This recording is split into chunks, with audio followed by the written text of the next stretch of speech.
Our sponsors this week are Wayne Walker Quality Meats. Everything you need for everyday meals. Quality meats at affordable prices. You can find all the information within the description. They are located in Great Howard Street. Give them a follow. Thank you.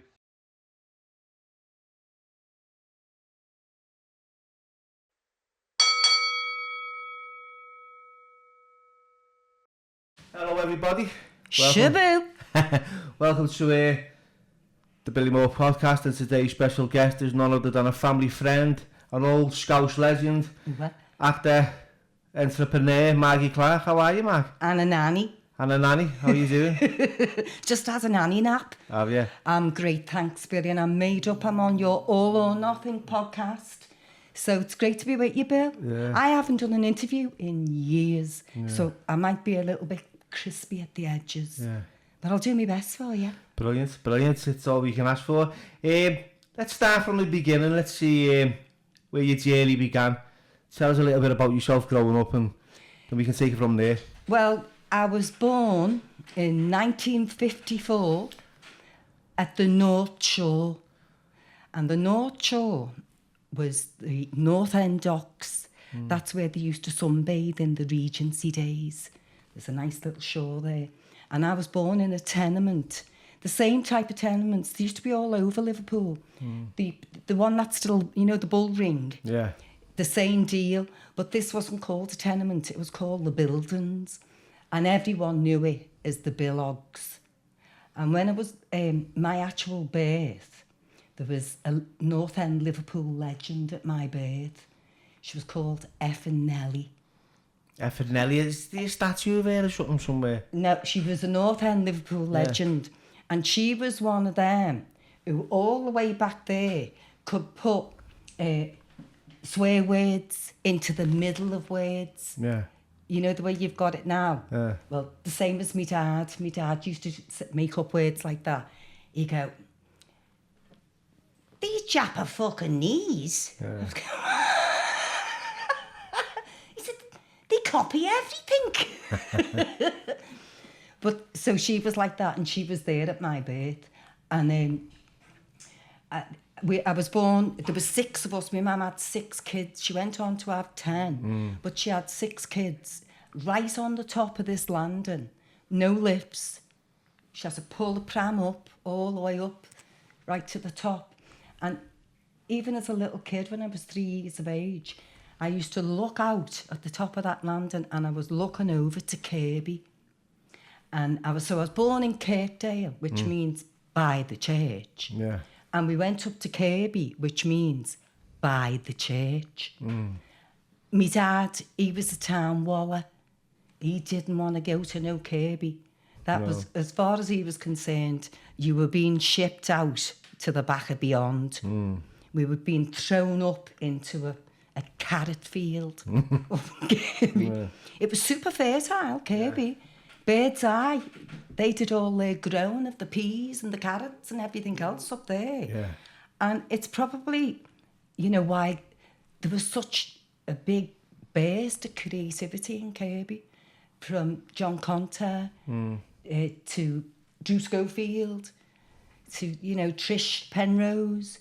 It had more stars than Bethlehem. Yeah, there's a few top actors come out of Kirby as well. Stephen Graham, one of them, yourself. There's loads. You had your brother, he was a great writer. Oh, Frank, really good. When he did a Letter To Brezhnev, I mean, he was writing for Brookside. Yeah. He'd written first a Letter To Brezhnev, and he showed it all over the business, and it was no room at the inn. Yeah. They weren't going to give money to this project because at the time it was really political, like now, actually, to attack Russia. Yeah. Yeah, Russia was the big enemy. You know, they were the 7-headed monster, and we were all told to stay away from them.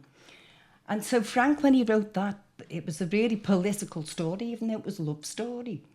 And, you know, so it's what started Frank. So it was your brother who wrote the script for the story for... I started it first as a song. Yeah. I wrote a song. I had a band called Margox and the Zinc. Margox and the Zinc. Drew Schofield was in it. Yeah. Is he getting on to it, is he? Well, I think he's about 4 years younger than me. Very talented. Scully. Scully's amazing. Yeah. But me and him, we were good for each other on some levels because we made each other really creative because we were dead competitive. We were really competitive. And when we had this band, Margox and the Zinc, well, Drew was my lead guitarist, you know, and this was all before I burst into television as Margox. You know, that was another a big departure point for me because I'd never been on television before. This was the first big entrance into show business. And I wasn't going as an actor. I was going as me. Yeah. Yeah. And I became a TV presenter.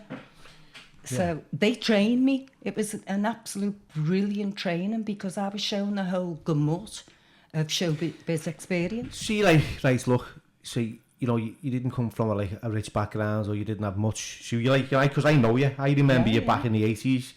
Maggie, I see you used to be, well, our Kathleen's best mate. And I was in our Kathleen's, it was in Shankford Close. Northwood, right? And I remember meeting you. I was only about 8 or 9. But you were just like anyone else on the estate. You were just like down to earth. But how did that feel, right? Seriously, right? Like being on the big screen. How did it? How did other people see you then? Come on, let's have it right. Well, first of all, when you see yourself on the screen, your nose is 6 foot big. Yeah, and it's a shock. Big ego. Well, yeah, you get all that from it, but you'd have to be really humble. You've got to. My dad always told us, you've got to train your ego like you train your bowel. Yeah. And we'd say, why, Dad? And he'd go, because it's full of shit. Yeah. And I really made every effort not to go up my own backside because. But it must have been hard. Yeah, but it must have been hard, Maggie. Right? You know, because was you recognised a lot as well?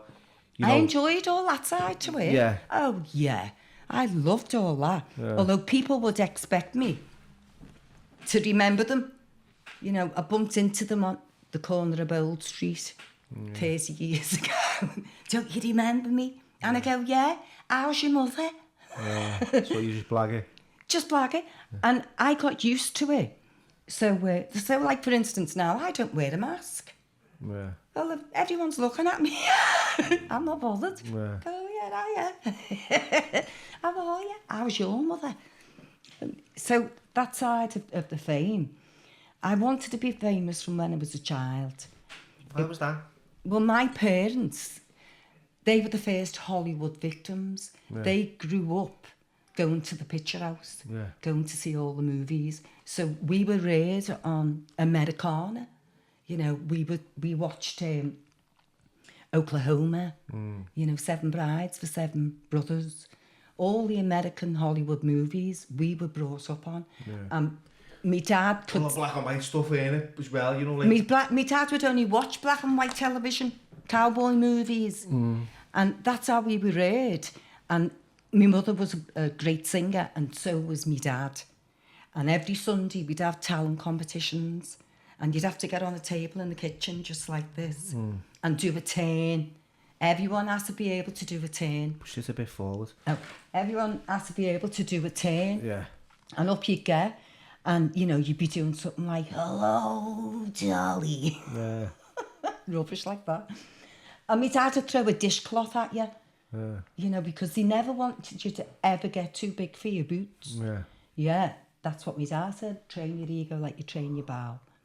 And when I did burst into television, it was a great point for our family because 6 weeks earlier of me going into Granada Television, being Margox, my brother was killed on a motorbike, poor Michael. And he was only 27. And he was killed on a motorbike. The shock that delivered to our family, that's like a nuclear bomb going off. And it keeps reverberating for the rest of your life.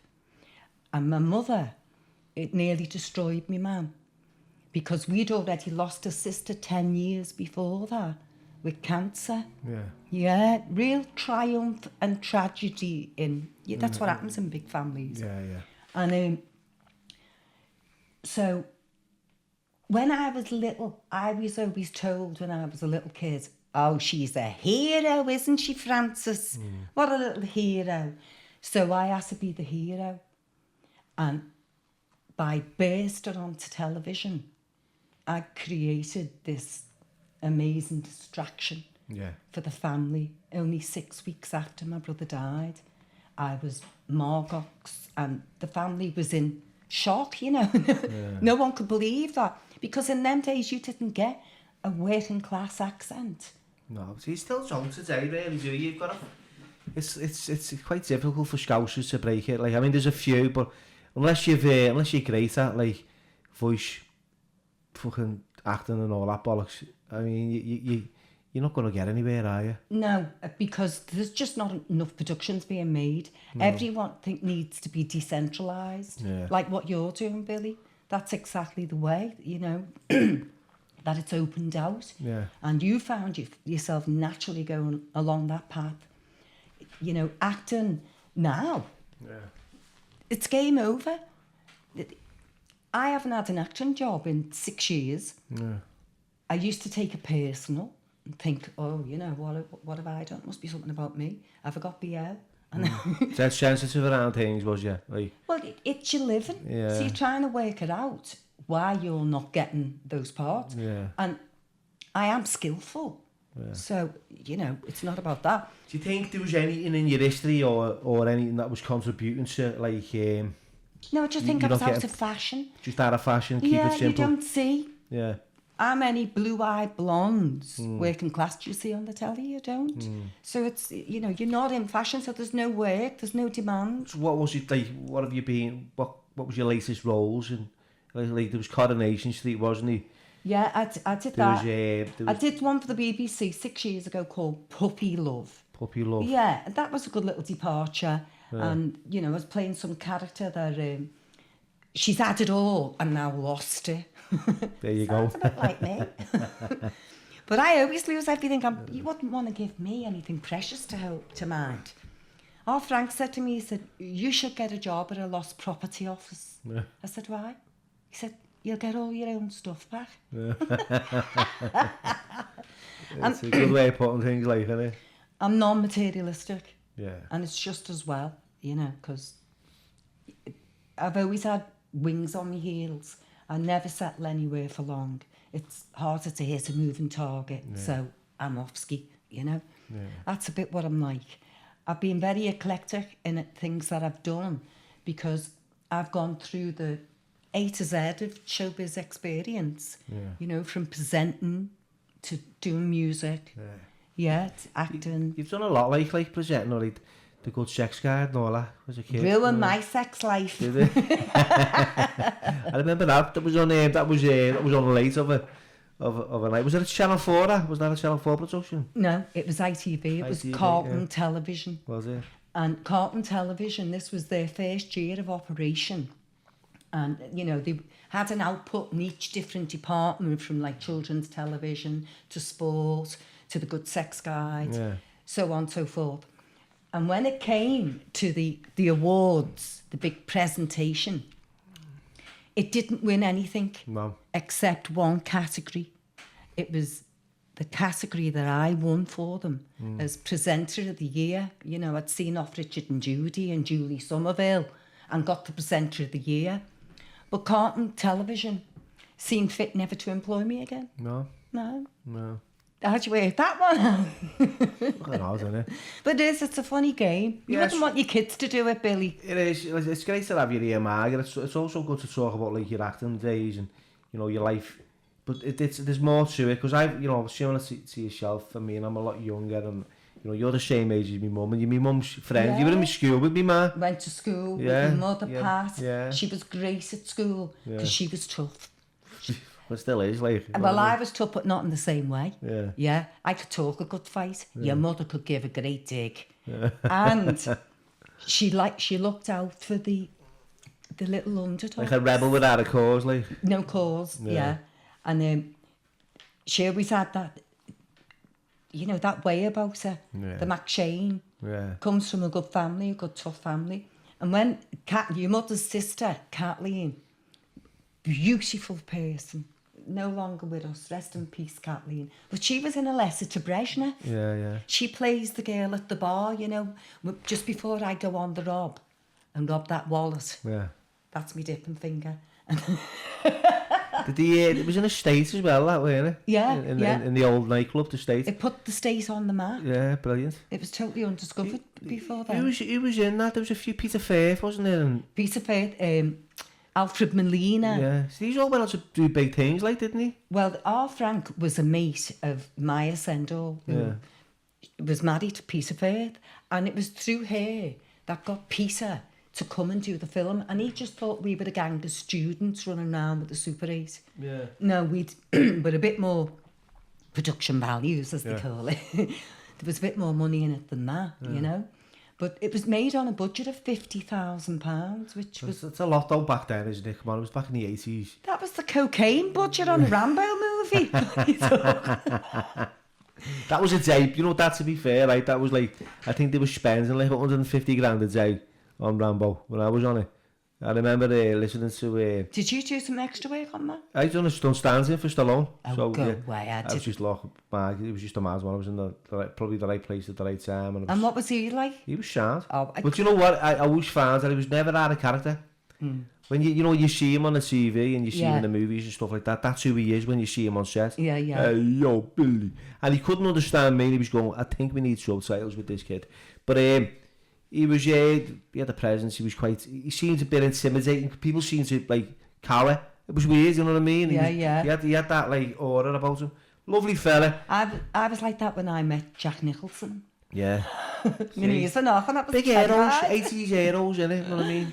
Well, when I met Jack Nicholson, I was dressed as a 1950s nurse. Yeah. I did this movie with Max Wall, and it was like shaking hands with a Victorian. He was in his 90s then, and I was playing his nurse, you know, a nurse with a difference, like, but, you know. Yeah. And it was the lunch break, and I seen Jack Nicholson on the set of Batman, the pre-production, and he was sitting there on the throne. They had a big throne, and there was about 6 fellas all in suits in a hubble around him.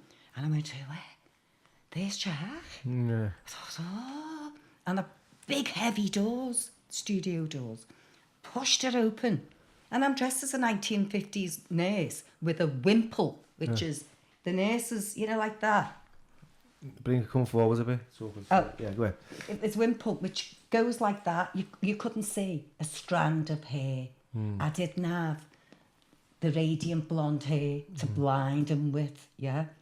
And I walked over, and he looked at me walking over to him, and I said, oh, hello, Jack. And he went, yes. I said, Sister Margaret here. I hear you're having trouble with your knob. And do you know what he said to me? He said, well, Sister Margaret, it could do with a bit of spit and polish. She had a bit of sense of humour then. That's what you go for in a fella, innit? You've just got to go there in front of her, haven't you? But he was scary looking, that was for sure. Was he? Yeah, because you could see the intelligence. You know? It's mad. I mean, that's the shame with Stallone.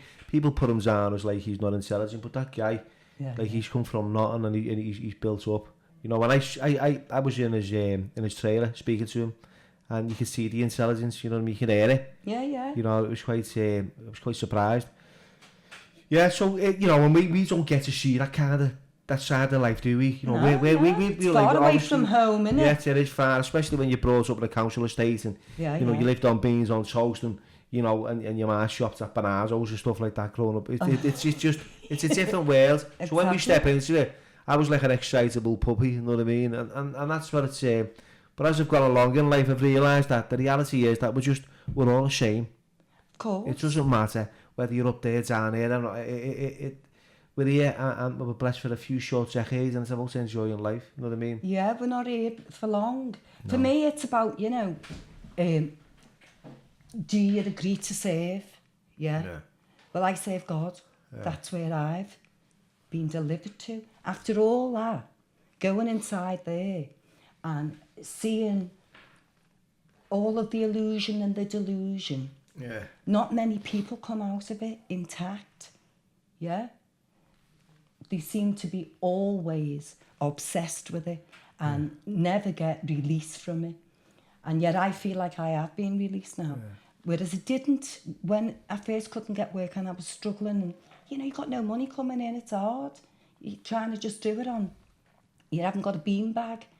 And I'd come to terms with it. It was like, oh, the circus is pulled out of town and you better get over it. Yeah.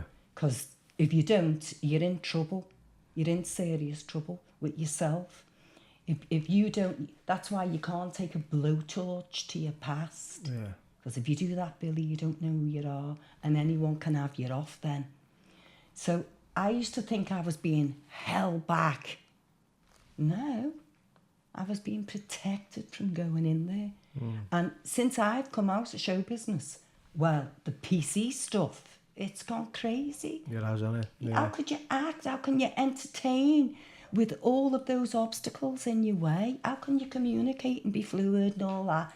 Yeah. Everything's been changed, even on like kids' TV programs. And So I everything. come out at the right time. You know, I notice things like the children's programs, because I watch them with our Johnny. There's no programs for kids Yeah. where boys are at the lead. It's all princess. It's all girl-led, so they can't see themselves. Yeah, as the hero or... Never. Yeah. And, you know, I'm very much for uniting people. I can't stand divisions. That's what's happened to us all. Everyone's been divided. And many of us are against what's going on, you know, the mass, the lockdown, but we're not connected. That's the hard thing. How do we get connected again to each other? Because we used to do that in the pubs. I seen this coming off, yeah? The social engineering before the lockdown. I noticed that in town, all of the bars that were on the streets and the karaoke places, they were so loud. The decibels were through the roof. People had to use sign language to speak to each other. I thought, well, what's that about? That's what it was about. Yeah. Where we are now was getting it ready then. Yeah. So all, you know, our pubs took out and all our culture removed. All the pubs have gone now, haven't they? You know, those Scotty Rolls used to be like booming with... Well, Michael E. Jones wrote a book called The Slaughter of the Cities. Yeah. Now, the slaughter of the cities happened after the war. Yeah. I think it's the Carnegie-Hoover plan, but I'm not sure. But when they're slaughtering the city, they take the Catholic bit out first. Yeah. Because the Catholic bit is the community is really cohesive. There was no murder, there was no mugging, there was no rape. Yeah. Leave your door open. Leave your door open, people could police themselves. No one did. Nonce crime didn't exist. Yeah, no one robbed each other's houses. That wasn't on. So those communities had to be smashed, had to be levelled to the ground. I think that's when drugs came on the scene, weren't it? That was later on. Yeah. That was a consequence later. At this point, Scotland Road is the heart of Liverpool. It's where the accent comes from. It's where the pop culture come from. All that thing sprouted from there. The accent, the sense of humour, the toughness, and that has to be broken up. So the South End wasn't as viciously, destroyed as the North End. The North End was levelled to the ground. So now you'd never even know we were there because there's no trace of us. And that's an iconic part of Liverpool. Yeah. You spoke before to me about like traditions in Liverpool as well, old traditional families and stuff like that. Do you remember speaking to me about that? Yeah. Like I'm from a family of 10. Yeah. And my ma, she was dead tough. She was really well organised. That's what my mother could do. So, if anything was done against the community, Yeah. say like Hillsborough. Hillsborough is a really good case of displaying how it comes from the grassroots, the response to Hillsborough. It wasn't AstroTurf like what you get now. AstroTurf is a political term pretending to be a grassroots organisation coming from the people. No, AstroTurf made to look that way, but no. But when Hillsborough happened, my mum, we stayed in my mother's up in Kirby, which I didn't do all the time. But I was taking our Lawrence to school. He was at Roughwood. And we stayed in my mum's. The next morning, I got up. This was when the Sun had put that headline, you know, the disgusting one. Yeah. About urinating on the dead. Yeah. Yeah. Well, my mother, that was enough for Frances. It lit her right up. My dad was nailing a placard together in the back garden. My mother was writing out what was going on that placard. And my sister was getting my mother's megaphone out of the shoe cupboard, because my mother had her own megaphone that she kept in the shoe cupboard. Out that came, right?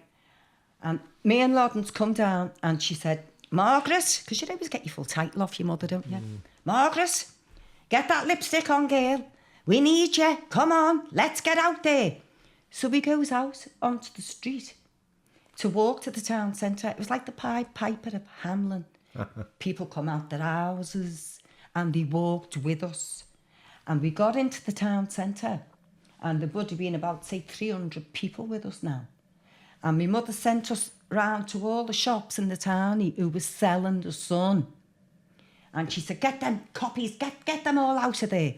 So we got all the copies of the Sun and I made a little bonfire out of it. It frightened me mum a little bit that we were burning the Sun. Well done. And my mother was going, oh, girl, is that all right? And I was going, Mother, pestilence, you've got to burn it out.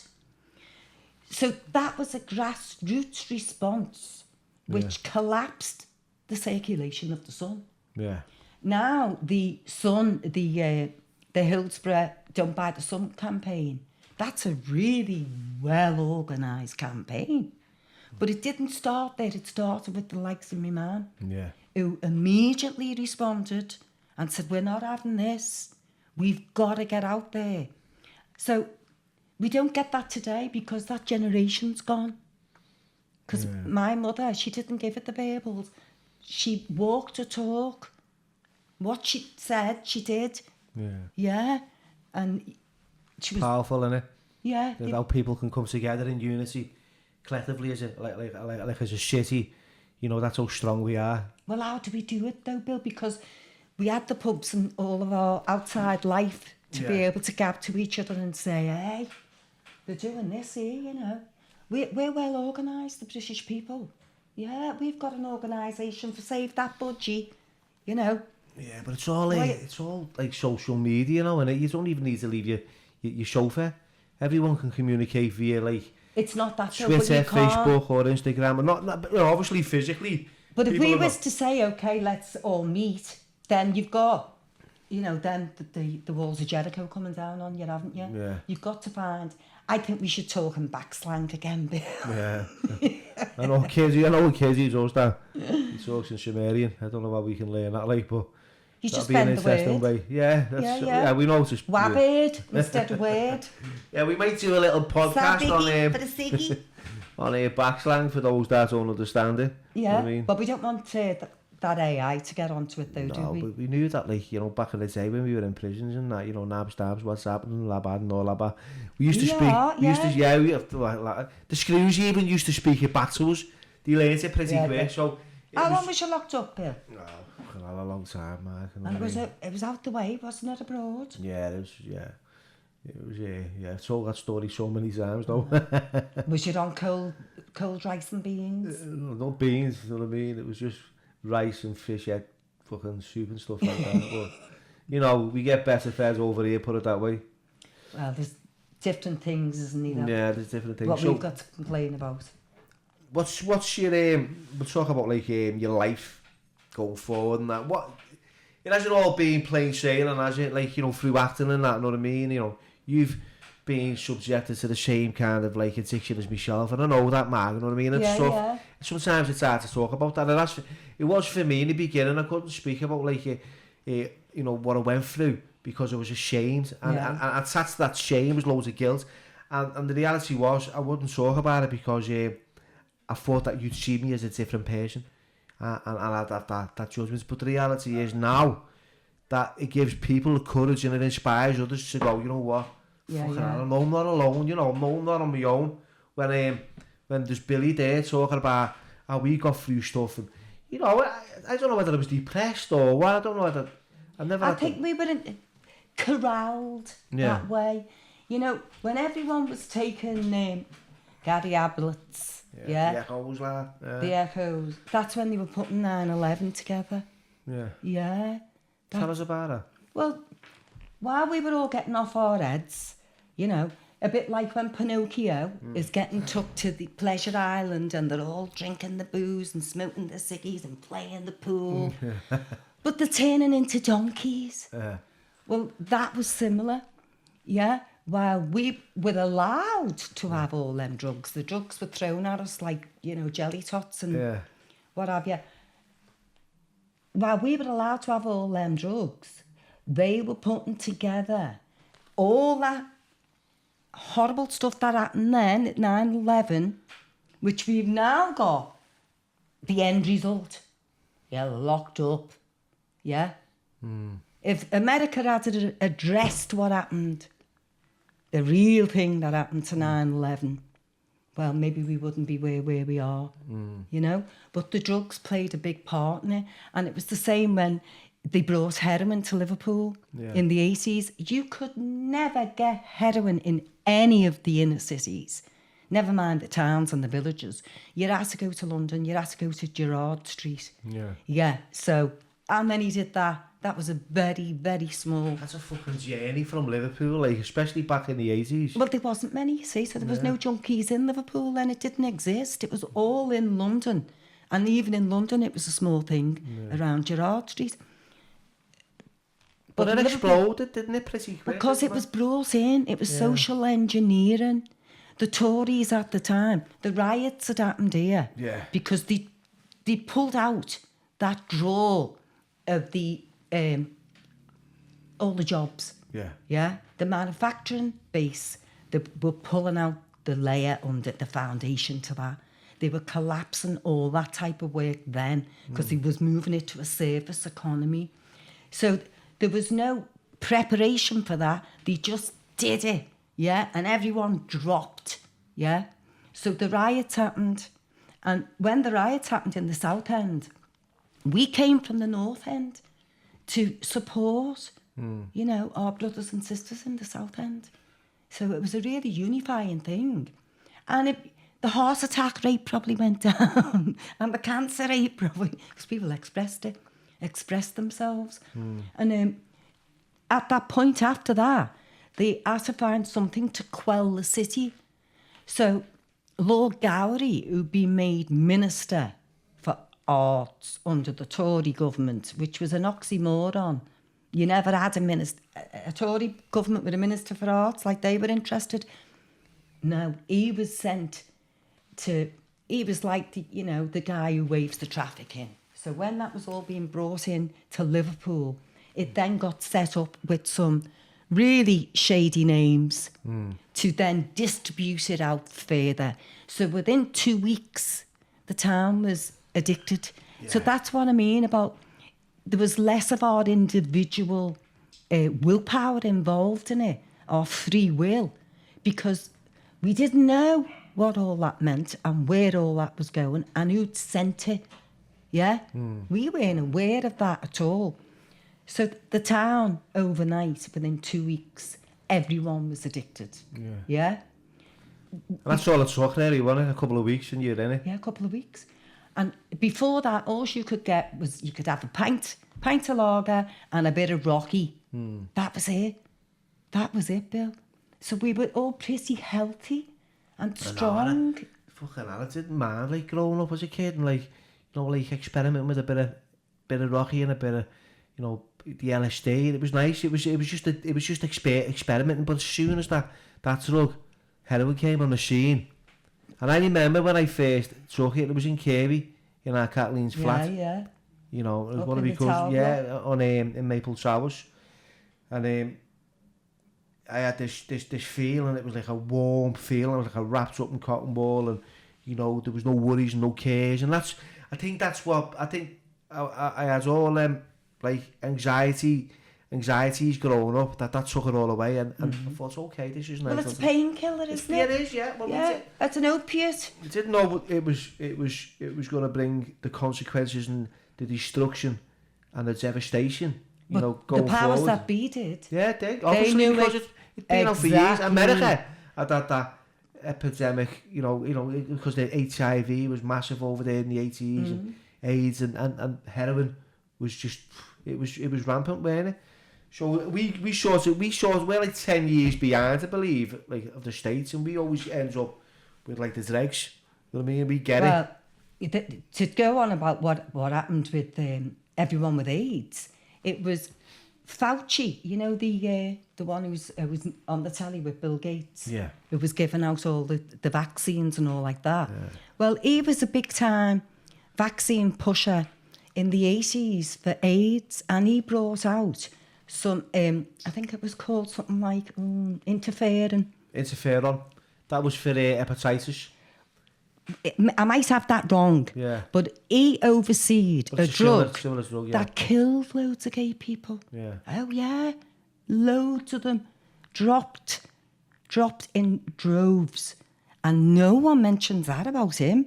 Yeah, in the 80s, he was behind a bad drug that everyone took, you know, to do with that. There's a big rabbit hole of all this, though, isn't there? We can go down. Everything's fake, innit? It is, man. It's like, you know, YouTube now. Like, you know, people can just like search for anything, and it's like conspiracy theories. You know, most of these get blocked. You know, we can go down that route, and it's only our opinion. You know, we it's not evidence based for us. I was sitting here, but like if you're quite open minded, and you're quite like fucking down to earth. But some can see it, can't they? Yeah, Can that easily It's the see people, it? yeah, it's the people that are in power that see it and share it, that you kind of like. It's like a curveball, though, and you don't know whether like there's like I don't know whether I believe in aliens or ghosts and stuff like that, and Well, they sometimes I want you to in- believe in that because they're really pushing the alien agenda. Yeah. Prince Philip says, "Oh, I'm really interested in aliens." So that's what you get, alien agenda. Because Project Bluebeam, isn't it? That's the final one of the final psychops that they come up with. Yeah, but have you ever seen that Bob Lazar? Have you ever heard of him? I've seen all that stuff. Like Bob Lazar, I mean, I The watched American him fella? on Joe Rogan's, and I was thinking to myself, he is too descriptive with what he's saying. He's saying, I believe it was. I don't know whether he's a plant. So I don't know whether, you know, the governments over there have planted him because they've left him alone. They have no one's capped him or put him to bed. Know what I mean? Well, there was some guy who worked for NASA, and That was Bob Lazar. no, he had a German name. Oh, this yeah. guy, he was an ex-Nazi, and they brought him out. Oh, remember that? Yeah. And he worked for NASA. Yeah. And he said the He was doing fine. the rockets, weren't he? The flying rockets back in World War II. Remember the, I don't know what they're called. Well, he was the top guy who they brought out, and then had him working for NASA. And he said the final false flag that they pull off is an alien invasion. So the other night, I was watching something online, and it was about 2 moons in Dubai. Yeah. Did you see that, Billy? No. Yeah, 2 moons, massive, right next to each other in Dubai. So what information was also coming out, as far as I was concerned, it was a cover. Millions of people seen these 2 moons, and it was photographed from all kinds of different angles everywhere over Dubai. But the cover story was, it was us playing with this projector.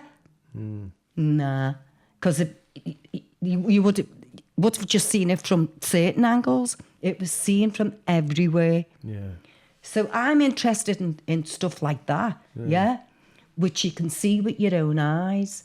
And you know, I'm suspicious of all that alien stuff, and I tend to stay away from it now.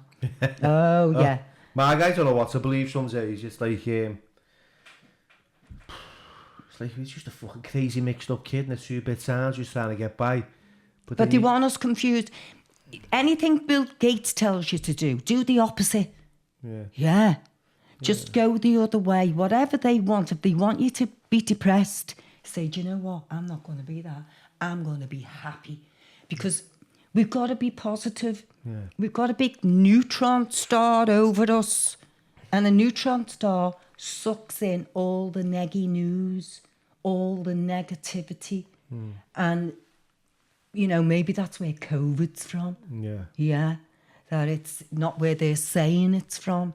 They want you to think it came from a bat. First off, that was the first propaganda machine, that went worldwide, mass dissemination. The second one they come up with, I could go to a little old granny who knows nothing about politics, and I could say to that little old granny, where do you think the Rona has come from? She'll say, it's out the lab. Now, the little old granny who knows nothing about politics can tell you it's out the lab. Well, that's a psychops. Because if it was out the lab, then the only people who'd know is obviously them that have done it and top researchers. The little old granny who knows nothing wouldn't know nothing. Exactly. Yeah? So that's not where it's from. Yeah. That's the question that's not being asked. And I go through millions of sites and no one is asking that because it's invisible. They can say whatever they want. Yeah? So... And again, that's just our opinion, isn't it? It's like... Well, if they say it's out the lab, the reason they want you to think it's out the lab is because that's man-made and it can be stopped. Yeah. If it's man-made... But he said the same about, like AIDS, didn't he? That was man-made. It's like there's loads of stuff was... It's like for years nothing ever happened like that. And then all of a sudden, there's an epidemic. Well... And it seems to be every 100 years that something's like kicking in. Well, this is a bit massive, isn't it? It goes with the same people who are into depopulation have also made you a vaccine. Exactly, yeah. And people don't think that they mean them. They think they're talking about depopulating someone else, some other country, not us. You know, so there's an agenda. Well, you just got to keep your immune system strong, Billy. That's the name. And how do you do that, Mark? Tell us. The name of the game. Well, how I do it is, I eat 5 meals a day. I have little bits, and I don't overeat, but I eat regularly. And I like to use vitamins. Vitamin C, non-acidic vitamin C, 1,000 mils. That's the muscle of the immune system. I use spirulina, which is a blue-green algae, grows in cold water, grows in the sea, takes up all the nutrients, acid with electrical magnetic energy. That is a survival food. You can exist on that alone. So I use vitamins. I don't use them all the time. I use a regime of 3 weeks taking vitamins, 2 weeks off, 3 weeks on, 2 weeks off. So you're giving your whole system a good cleanse. I use water. I love water. I'm trying to train my little grandson to love water. And I say to him, what's the other name for water? And he goes, liquid crystal. And I go, yeah. Because you've got to give them the habit for it. And because, you know, how much water does it take to do your dishes? How much does it take to do your clothes? A lot. And if you're drinking Coca-Cola, your body has got to take all that rubbish out before it gets a drink. So I studied nutrition. What took me down that path was I got really sick with cocaine. I was addicted to cocaine. Inside that period we're talking about when, you know, it was after my mother passed away and she was the mainstay of the family. When she passed on, I fell into the void. And when you're in the void, you're a void rider and you don't know what's coming your way. And I ended up getting addicted to cocaine. And cocaine, it's a painkiller. And instead of me treating my grief in a grown-up way and really embracing it, I was trying to leg it away from the grief. And so the cocaine, it was like the pain was happening here, but I was in another room over there. So you still had the pain, but you were compartmentalising it. And so I got addicted for quite a long time. All the savings, all the good money I'd made, went down the panel. And then finally, I think that, you know, I was praying, I was on my knees, and I said a prayer to Our Lady, I said a Hail Mary. And then the next thing, I begged to come off it. All my money went. And if you're poor, you can't afford the cocaine. So I owed everyone money. I owed all them dealers £40 each, which meant I couldn't go back down their path because I already owed them for one. And poverty was good for your health. In that respect, that was why I was sent back to being poor, because it saved me health. I couldn't afford it. I couldn't give it to them, you know. And so you had no choice in the end. Is that what you're saying? Well, it was a there was a punishment. There was a chastisement, but there was a further chastisement because you got to go down to the basement. Your particular basement. My basement was I lost my teeth. Yeah. Horrendous thing for a woman, an actor. Yeah. Not to have your peggies, end up with a gob full of Billy Bobs. And I had to have my top set of teeth out without an anaesthetic. Yeah, fuck that. Oh, yeah. Because the dentist didn't have a mould. And I said, well, can't you give me an injection, a painkiller? He said, no. Why? He said, because if I give you an injection, your gum will swell out and the mould will be no good. Fucking hell, it's a no-brainer, isn't it? It was a no-brainer. And I knew that the whole lot of my teeth were going to come out in the mould. Yeah. Like a load of Rice Krispies, there was. Ugh. It was horrendous. It was like a prime ordeal scream that come out of me. And when I was in the waiting room, there was no other patients there. And my mate's waiting for me. Yeah. I goes in, but it's filled up with people. But if someone's told them it's me in there, and they're going, why is Margi Clarke making all that noise? Just had my teeth out without an anaesthetic. But it taught me a real lesson. Yeah. Yeah. You know, it taught me that none of us are made of wood. Yeah. And your body's temple God gave you. And that if you'd abuse it, you know, with a dangerous lifestyle like I was leading, and loads of leading it, I wasn't walking, you know, the whole time I was walking in the same shoes. Yeah. Yeah. And I was blessed enough to be able to get off it. And one of the reasons why I did manage to get off it, I don't drink alcohol. Yeah. I was the only person that was at a party with a cup of tea. So I made up, I had to pay a price for it. Yeah. Yeah. And, you know, but I escaped it and I've come out of it far more philosophical about life. Yeah.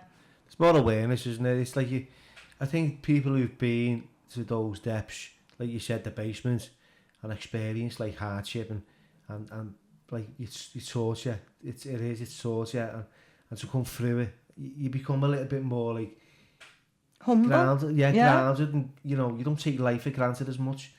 You know, I had to go through that same Maggie, you know what I mean? I mean, it's like fucking similar kind of shit, and you know, coming out with that gratitude and well, you don't get high, you get sick. You don't, and it's like when you use, and it's like what John Lennon said as well. You know, your life's what passes you by while you're doing something else, and or thinking about something else. And for me, doing something else was like that. Like you said, it was like the void, riding that void. For me, you know, it was the escapism.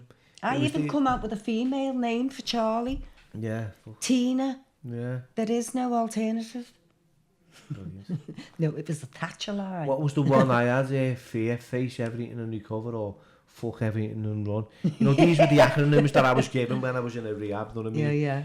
There's this, and, you know, fucking, you know, a halt. So that's why Hungry, I can't- angry, lonely, and tired. And, you know, these are the places we are when you're hungry, you're angry, you know, when you're feeling lonely, you're but tired. an empty belly forgets what a full belly feels like. And I was talking about this, like, this kind of, like, stuff with me mate last night, because I'm in recovery now, and I have been for quite some time, and congratulations, Maggie, for Oh, it's a beating long those time demons. for me as For well. beating those demons, and it's like, it's how we cope with everyday life and react to certain situations. You know, I try not to react, I try to respond. When people piss me off, like, I wake up and there's people, I fucking can't stand some people, you know, that how it is, it's like the behaviour. But then someone said to me, you know, you're worried about other people's behaviour, but what about your behaviour? How do you think they feel about you? It's always you about them. And I realised how self-centred I became, and how self-absorbed. It was all my world, and everything had to revolve around me, and I had to control my environment and the people in it. And then people go, let go, and that's a big word, you know, let go. To let go is to what? Is to be free. But how do you let go when you're holding on like for fucking Pass it to Christ. It's like, yeah, but some people have got different like views on religion or higher powers and stuff, you know. And I think me, what I do is just like, just get up and I say this is how it is. You're man. physical, aren't you? Yeah, I'm physical, but people say to me, a friend said to me, he said, Billy, you either get busy living or you get busy dying. That's the choice you've got. And the choice I chose was to get busy living. And this is why I do this. This is therapeutic, this is very cathartic for me. Well, No. when I was watching your Joe, right? Yeah, that's my brother Joe, by the way. He's got autism and Oh, but he's a case. He's He's a- really funny. he's an Beautiful. obsessive round a bend.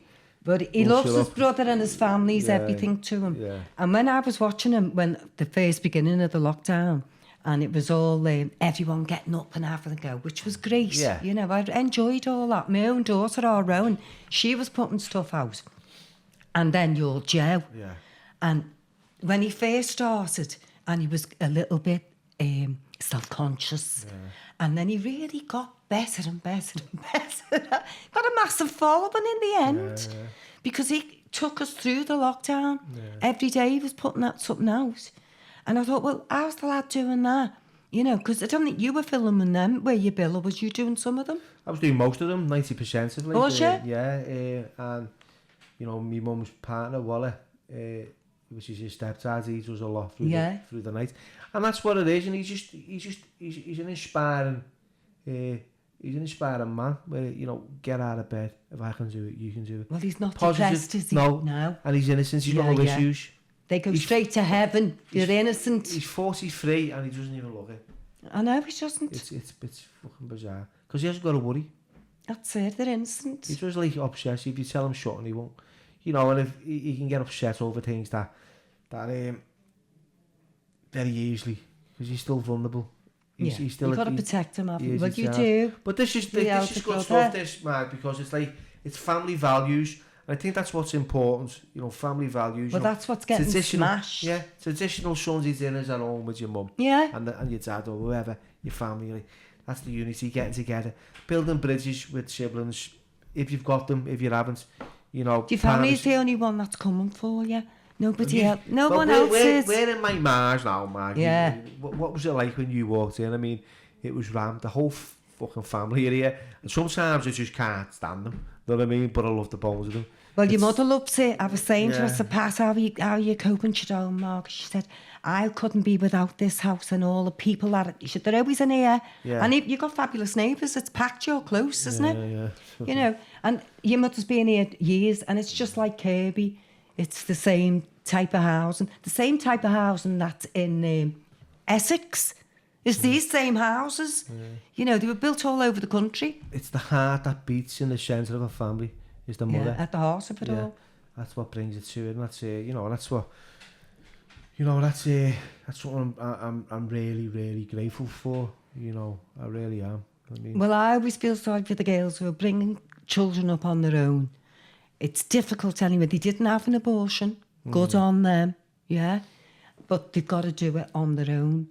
And they become vulnerable then, them children, because of the groomers. Look at Rochdale and all that. Yeah. They weren't picking on girls who had mothers and fathers. yeah, single mums. Yeah.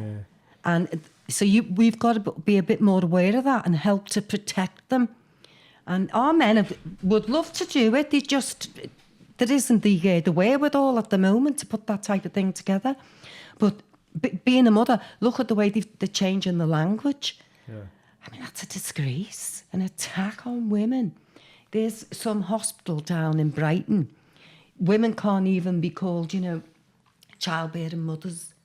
It's now, a pregnant person. Yeah. Yeah, a childbearing person. No, J.K. Rowling was right, but she helped to create the monster in the first place. And, it's getting to that stage where if they're changing the basics of language like that, the same language that we've had for thousands and thousands of years, a mother, a father. The next thing, pretty quick as well, isn't it? well, the next thing they'll change is time. They'll probably take an hour off the day. Fucking hell. Yeah. So Imagine that. that wouldn't surprise me. If they're doing that with the language, which is fundamental, yeah, it's really important. If you haven't got those words there, you ain't got them concept or ideas there. So if you've took that out of the equation, what's to stop them messing with times there? You know what? We're going for 23 hours a day now. And, speed it up. Speed life up. Fucking hell. So, what are you doing with yourself these days, Mag? What I'd like to do, well, what I'm actually doing is I'm very involved with the family. Yeah. My daughter's having a baby, so I'm there. Congratulations, yeah. Yeah, looking forward to that. There, loads with Rowan. And I look after my grandson as much as I can. He keeps me really fit. And I'm a big time walker. I love giving it. They call me, my nickname is Susie Quickstep. Yeah. And I love doing that because I can get there under my own steam. I won't wait at a bus stop. Don't have a car. I'm just on a state pension. And it's difficult, but you're all right. How old are you now, Mag? You must be nearly, 67, 68? Yeah. Same age as me mum. 3 years off 70. Fucking wow. You know what I mean? You look really well.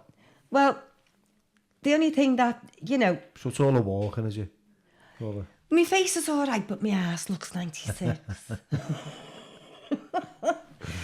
But yeah, I believe in that. I love walking. I love looking into people's houses. Yeah. Oh, no, seem like that. Oh, I love as I go past. And that's important to me. I like getting places under my own steam. I've got a push bike. It's a bit cold now to be going out in that. I'd like to do voiceovers. I'd like to voice some books. Yeah. Because of that. Have you written a book, haven't you? Yeah, I did my own biography. Brilliant. What was it called? Now you see me, now you don't. How did that get on? It did all right, but, you don't make any money out of things like that. No, you don't. And they don't pay you any royalties. So you don't get a royalty off it. And you get loads of people saying, I've just bought your book. Yeah, oh, nice one. And then I go, well, yeah, I'm made up you've got that book, but I don't see a penny. Yeah. And it's the same when they... I'm made up you've got that book, but I don't see a penny. Yeah, it's true. But that's showbiz. That's the way it goes. And there's getting ripped off by it, and it's, I know what it's like. I've been down that road, Mag. I wasn't savvy in the industry. Well, we weren't trained. No. From when we were kids, we were told nothing about money. I'll say it how it is, right? I wasn't savvy in the industry, and people wanted to fucking make a movie about me. Right? I fucking lived in a fucking bin shed for most of my life. You know what I mean? Who the fucking wants to write a fucking movie about me? And anyway, they did signing contracts. You don't need an agent, Bill. Right, it's okay, you can trust us. They'll take more money off you. And I was like, okay, yeah, you sure? I can get an agent, I get a show. No, look, hands on heart, Scousers. And I signed the poorest contract you could ever sign, right? I was manipulated and misinformed to sign another contract, reducing me money, right? Until I found out that everyone else did get equal pay, and I got like the shittest. And when I fronted them over it, they all carsied, they all fucking shit themselves. Backed off. Yeah. Run away. Oh, yeah, well, we'll do this. I never seen nothing since, Mark. They're all, it was him, and yet they will deny it, and he will say, well, we did say our best for him. And no, you never. Look, mate, I know, right? I've got emails, I've got evidence to support anything that I've ever written to you, and the responses that you've come back with. So, but if we'd have had an education in that, I mean, our lads who were good with maths, they all ended up in the betting shop. Yeah.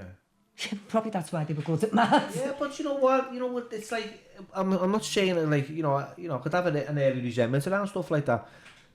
However, what I put it down to was a life experience, and I learned from it. And I read a second book, which gets released and shortly. And I've got a good agent. I've got better royalties. Better deal this time round. You've got to protect yourself. And I have to protect myself, and I believe that. Because you only get one bite at the cherry, and that's that initial contract. Yeah. So you don't get another opportunity after that to correct it. So what would you say to any young actors out there who are coming up in the game these days, you know, like, because it's a fucking lot of money. I tried this acting game, right? I went to these acting classes, and I thought, I'm fucking spending more money here trying to get a career. You've got to pay for show reels, you've got to pay to go on Spotlight, you've got to pay for this, you've got to pay for that. And I was thinking, this is costing me a fortune. I'm fucking skint, by the way. I haven't got a pot to piss in. I got that. I was the same way. I was sick of going to auditions in London. It had cost me at least £200 or £300, which I never had. Yeah. And that was to cover the fare, your expenses, doing your hair, getting a little something nice to, you know, to present yourself in. So you could easily spend £300. And you go down to London. They don't even tell you, do they, that you fucking never got it? No, they don't even have the courtesy or the manners to say, you didn't get that part. But thanks for coming. Thanks for coming. Yeah, here's a bit of feedback, hard lines. See you next time. Nothing. Yeah. You have to work it out for yourself, because months has gone by and still they don't tell you. Yeah. And that's outrageous, and you've invested money in that. Yeah, and it just leaves you in fucking loads of like a wonderment. bad taste, doesn't it? But it's just like, did I or didn't I? Am I getting that call? So your life's on hold, in a sense. Yeah, yeah. So that for me, that journey of like trying to be a fucking actor and spending more money than he had, that fizzles out pretty quick, because I thought, I'm not fucking wasting my fucking breath on this. Plus, at least you sussed that out early enough, didn't you? Yeah, and people, I've got like friends who are still fucking going to these draft acting classes, and I'm thinking, mate, you still do the same thing you did 6-7 years ago. Well, it does teach you certain things. It is really useful. No, it is. No, don't get me wrong. Because it teaches you about yourself. It does. And we're all actors. We all act all the time, don't we? Yeah. We have a different persona as a parent to what you do as a best friend. Yeah. And it's all part of what we put out, what we put forward. It just became, it wasn't my cup of tea, you know what I mean? Plus, I'd always get typecasted as like a fucking hard case. So as I get. Yeah. The Wicked Witch. Half a satellite there, fucking putty nose. Come on, lad. You'd be alright as a bouncer as a zone. Yeah, but I'd be so. I was never going to be like doing any Romeo and Juliet fucking, like. I don't know, Bill, you're handsome enough and you're broad and you've got good muscles, lad. But I'm not going to get anywhere, am I? Unless... Yeah, but anyway, yeah, that like I said, Mark, that was my experience. But I'm glad. See, I've done all this like yourself. I've tried little things. Got it out your system. I've got it out my system. I've written a book. I've had a movie. I've done pretty well. I've achieved a lot. To be able to put that together, just with a book, you know, because we haven't had O levels in anything. Yeah. We left school. The only education I got. This is Liverpool, by the way. This is Shireland. But anyway, it was shard. But men were my university. Yeah. My brother was the first one to educate me. Paul Michael, who was killed on the motorbike. Yeah. He gave me all the books to read. These were all quite lefty books, you know, Kerouac and Willie Russell. The first time I went to a dinner party was at Willie Russell and Adrian Henry's house in Mount Street in Liverpool. And I said to my brother, Michael, I've been invited to Adrian Henry's house. I said, what books will I say I've read? And he said, say you've read Kerouac's On the Road, Crime and Punishment, and these whole list of books. So when I went to that dinner party, It was the very first dinner party I'd ever been to. It was from Kirby, you know. And Adrian Henry was there, Roger McGough was there, Willie Russell, the guy who wrote all of the poems about the whales, can't remember his name, but in any case, they were all there. Now, this was before Willie had wrote Educating Rita. Yeah. And I'd be coming out with, because these were all middle class next to us. Yeah? Willie was a teacher. So was Roger McGough. They come from upper working class, if you can have Strasses. Yeah. Yeah? And so they didn't completely have their ear to it. But they knew when you were coming out with the gold. And, you know, I'd tell stories and they'd go, oh, that one's mine. And I'd go, oh, well, he lashed me everywhere. And that one's mine. Yeah? In front of me. And I'd say to them at this dinner party, what book shall I read? Yeah. And Willie Russell went, read Dostoevsky's The Idiot. So the next week I got invited back to the dinner party. And in that week, I'd absorbed Dostoevsky's The Idiot. And I'd come back and I'd go, oh, that was terrible. That bit in the book where he's going to get executed. And he knows he's going to get executed. And he's been getting took through the streets and he's in a cart. And he's not thinking about the execution. He's thinking, oh, that man's got a sty on his eye. And that woman's shoes are all muddy. Because he can't face what's really coming. So I'm enacting all that. And that's where Willie got the idea from for Educating Rita. Brilliant. Yeah. His own thing went into it as well, of course. I'm not trying to claim all of that, but that was one of the main inspirations. Because you've been around a lot of producers and directors and top actors in your time. Yeah. You've done a few movies, like Blonde Fish, that was another leading role in My the brother. States. Yeah, your brother again. Yeah. Well, I got the idea for it when I was in Germany. I was doing a movie over in Germany with the Karasmaki brothers, brilliant directors. And I was over there, and when you go to foreign countries, it's stimulating. And it really brings things out in your imagination. It does, yeah. Now, your mate, Rambo, there was a poster of Rambo. This was by the Kurfürsten Dam in Berlin. And this poster's up on the wall. And there was Rambo with this great big machine gun, yeah? With a big load of bullets across his chest and the machine gun. And it says, crime is the sickness. This is the cure, meaning the machine gun. And I thought, Rambo, what if Rambo was a woman? That's when I come up with the title, Blonde Fist. So I got in touch with my brother, because I can't write. I tend to dissipate, whereas my brother can really focus. He can take things out of the air and earth it. So our Frank then took off with that, with Blonde Fist. And that movie, it's an amazing little film. Yeah. Yeah, it was an incredible film. Frank wrote it and Frank directed it. And so, he was giving me the love scenes. I go, I feel terrible here. Half Frank. And it's got me copped off with Gary Mathers. Gary Mathers was so funny on set. Yeah. Oh, we bring out the meat and 2 veg. Yeah. When it's on your close up and you go trying to make your corpse. But yeah. Now that film, $1 Million Baby, ripped that off. Yeah. Because that was 10 years before $1 Million Baby. Yeah. Yeah, I was the first actress to box on screen. Was it received well, like in the States and wherever else it was? It didn't really get shown in the States. No. I think it only had... Because you did go over and film there, wasn't it? Yeah. We did. It did get shown, but it was only a very small distribution. But it was enough for the American writers and directors to go, Take a bit of notice. that's a good idea. And we'll make something of it. We'll have that. Did you ever make much money out of your career acting? I had different points where I made a few bob. I once made a load of money doing this ad for chocolate, for hot chocolate, and I was Bixie in the Weetabix gang. Ring a bell, ring a bell. Yeah.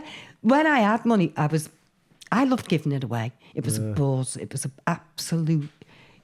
I remember I went into town one day. It was Christmas, near Christmas, and this was 25 years ago. And we're standing in a telephone box in the middle of Church Street. And the next thing, this girl, crying her eyes out, goes, Margie. I said, what's the matter? She couldn't get it out. I said, look, you're just having a fame attack. You'll be all right in 2 minutes. She calmed down. She said to me, my sister has been caught shoplifting in Topshop with the baby. I said, well, go in and get the baby out. She said, I can't. I said, why? She said, I'm on the run from Drayton Hall. So she's on her fucking toes. She was on her toes, right? So I goes in. And 2 busies was coming. And they walked into Topshop. I thought, well, all I've got to do is follow them. They're going to where this poor girl is and the baby. Well, they were out at the back of the shop in one of those porter cabins. Yeah. And the girl's face when she seen me, she went into shock because it must have been like seeing Mr. Blobby or something. And the girl sees me and she goes, don't say me name. And he went, do you know this girl? I said, yeah, I do. He said, what's her name? I said, well, I don't know her name. I said, but my grandmother used to knock around with her grandmother, and that baby should not be here right now. Give me that child. That child needs to come home with me. Yeah, I'll give us to you. The only way they'd let the girl go was if she bought the stuff that she'd robbed. Well, she didn't have a beanbag. She didn't have 2 cents to call her home. I said, well, how much is it? They said £200. I said, yeah. And I got my chequebook out and I wrote the £200 and I passed it over to them. The girl come out of the shop with me. I said, look. I said, what was you robbing in Liverpool for? Yeah. I said, you don't shit in your own handbag. She said, I know, Mark. She said, look, you can have all the knock-off. And when I got home and I told my dad went, he said, do you know you? He said, you should only go out in a bubble. He said, do you think Cilla Black would have done that, eh? But I had the power to. Yeah. To be, you know... A bit given. A hero. Yeah. To go in and be a hero, spring that trap that poor girl and the baby was under and get them out. Yeah. And I've always been a bit like that, you know. Even at the premiere for Letter To Brezhnev, that was something else, that Billy. The whole of Kirby was there for that premiere. And our Frank was coming back from the bar. All the booze was free. And you're not talking wine and cheese. Our Frank wouldn't have that. He said, no, scotch, full on the taps with everything. And they had to do it. And he was getting the ale in. I was in the toilets, opening the window for the rest of Kirby to get in on the act. And then we had a party up in my mother's.